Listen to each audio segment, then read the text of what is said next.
Hi, it's day 7 and Mike still wants a podcast. Was a good day. I got all the wood ordered. I'm going to do... that is what my studio is going to look like. Right there, see the darker spots? Those are the 3 tables I'm going to build.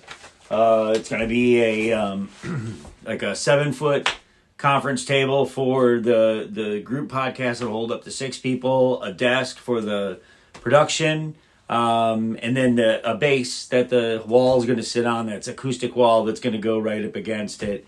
I picked up the stain for it. I'm going to go with True Black. It'll make sense in the room, I hope. I don't know. I'm not I got the conditioner in the stain. I know how to stain. Should be okay. Save some money, and I think it'll look really cool. I finally got a micro SD card so that I could record on my Rodecaster Pro 2 for the first time. This was actually...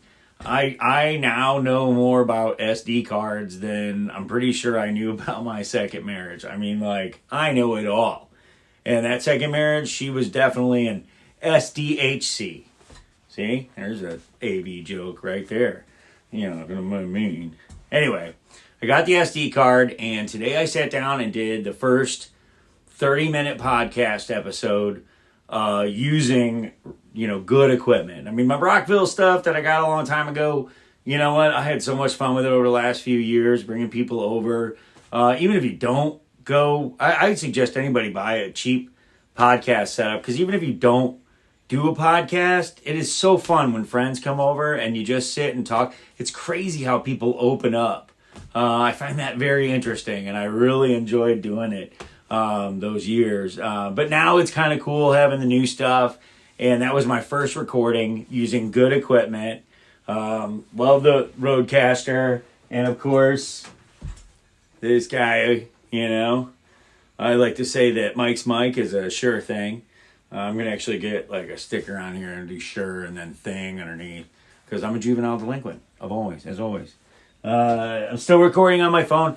I actually got a cheap tripod today, because the good tripods are coming later, but I just bought a cheap one so that I could pull the camera out of the box. I still haven't yet. I got my first HG70.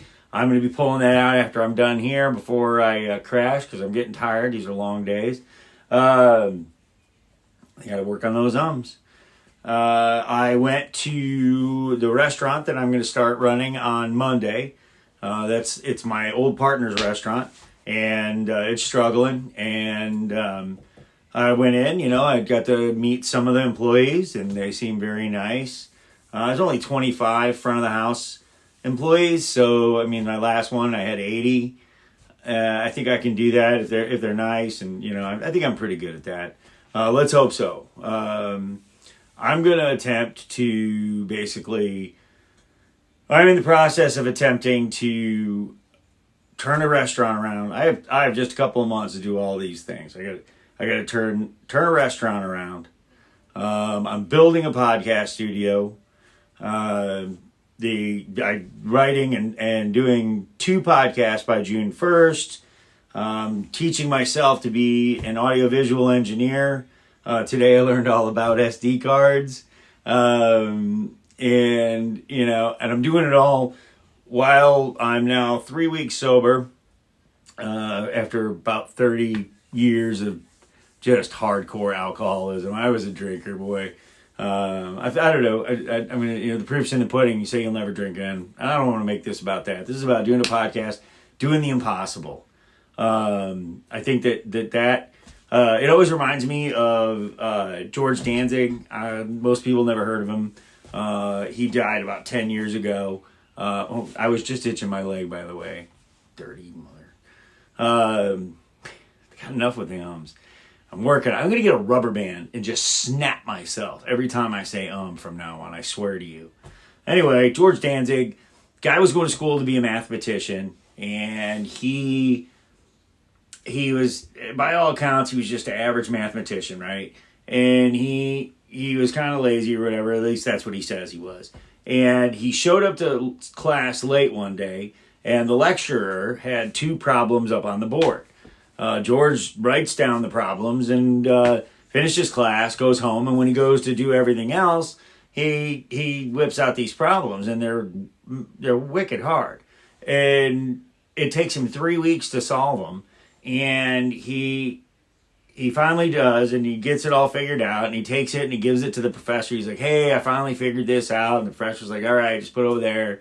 And then a couple of weeks later, professor's at his front door, and he's telling him that they were open problems, which means that there's an open problem is one where you don't know, you know that it's true. You can say it as a factual statement, but there's no actual proof, and a proof has to be made. That's where the word proof comes from.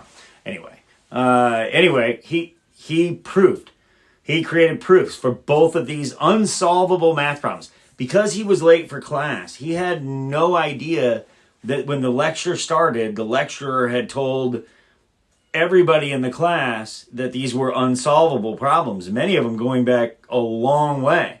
Nobody had ever figured out how to create a proof for those problems. And Danzig hadn't heard that part.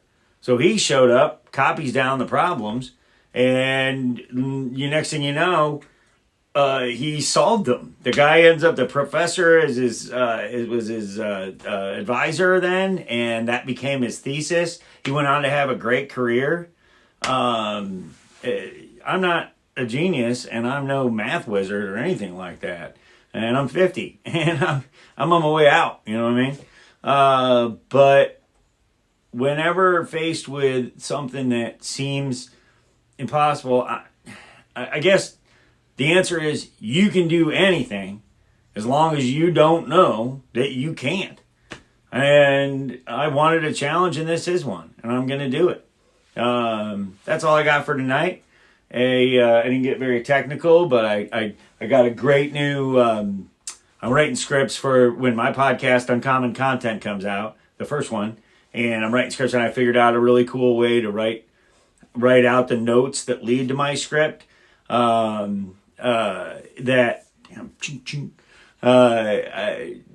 will help me out.